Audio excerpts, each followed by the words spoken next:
വാണിജ്യ LPG സിലിണ്ടറുകളുടെ വില ഉയർന്നതോടെ പ്രതിസന്ധിയിലായിരിക്കുകയാണ് hotel വ്യവസായം. LPG പ്രതിസന്ധിയിൽ നിന്ന് കരകയറുന്നതിന് ഇടയിലാണ് പുതിയ തിരിച്ചടി. പ്രതിഷേധ സൂചകമായി മെയ് 6-ന് സംസ്ഥാനത്ത് മുഴുവൻ ഹോട്ടലുകളും അടച്ചിടും. വാണിജ്യ LPG ക്ഷാമത്തിൽ നിന്ന് കരകയറി വരികയായിരുന്നു ഹോട്ടൽ മേഖല. അതിനിടെയാണ് LPG വില കുത്തനെ ഉയർത്തിയുള്ള ഇരുട്ടടി. ദിവസേന ഒന്നിലധികം ഗ്യാസ് സിലിണ്ടറുകളാണ് ഹോട്ടലുകൾക്ക് ആവശ്യമായി വരുന്നത്. സിലിണ്ടർ ഒന്നിന് 1000 രൂപ അടുത്തു വന്ന വർധനവ് ദൈനംദിന ചെലവിനെ തന്നെ തകിടം മറിക്കും. ഇതോടെ ഹോട്ടലുകൾ കടുത്ത വെല്ലുവിളിയാണ് നേരിടാൻ പോകുന്നത്. ഈ ഒരു അവസ്ഥയിൽ ഞങ്ങൾ നിലനിൽപ്പിന് വേണ്ടിയുള്ള ഒരു പോരാട്ടമാണ്. അതിൻ്റെ ഒരു സൂചന എന്നുള്ള നിലയിലാണ് ഈ 6-ാം തീയതിയത്തെ അതായത് കടയടപ്പ് ഞങ്ങൾ ഉദ്ദേശിക്കുന്നത്. തീർച്ചയായും സംസ്ഥാന വ്യാപകമായി ഹോട്ടലുകളെല്ലാം തന്നെ അടച്ചിടും.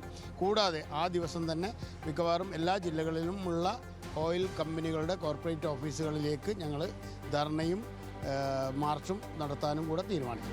വില ഉയർത്താതെ ഹോട്ടൽ ഉടമകൾക്ക് മറ്റു മാർഗമില്ല എന്ന സ്ഥിതിയാണ്. വില വർദ്ധിപ്പിച്ചാൽ കച്ചവടം കുറയുമെന്ന ആശങ്കയും ഇവരെ വലയ്ക്കുന്നു.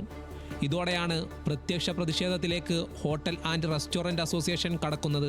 തൊഴിലാളികളെ കുറയ്ക്കാൻ പറ്റില്ല, നമ്മളെ ആശ്രയിച്ചു പോകുന്ന കുടുംബങ്ങളുണ്ട് നമുക്ക്. അപ്പോൾ അവരുടെ ഒരു നിലനിൽപ്പിൻ്റെ പ്രശ്നമാണ്. പിന്നെ അതല്ലാതെ നമ്മുടെ നിലനിൽപ്പ് ഈ ഹോട്ടൽ വ്യവസായം തന്നെ ഇപ്പോൾ ഈ ഒരു ഉപരോധത്തിനെ തുടർന്ന് ഉണ്ടായ പ്രതിസന്ധി നമ്മൾ വിറകടുപ്പിലേക്കൊക്കെ മാറിയും അതിനെയും അതിജീവിച്ചും പിന്നെ ഇപ്പോൾ ഒരു ഗ്യാസിന് ലഭ്യത വന്നപ്പോൾ നമ്മൾ വീണ്ടും ആ പഴയ ഒരു താളത്തിലേക്ക് നമ്മൾ വന്നപ്പോഴാണ് ഒരു ഇരുട്ടടി പോലുള്ള ഇപ്പോഴത്തെ ഒരു വില വർധനവ്.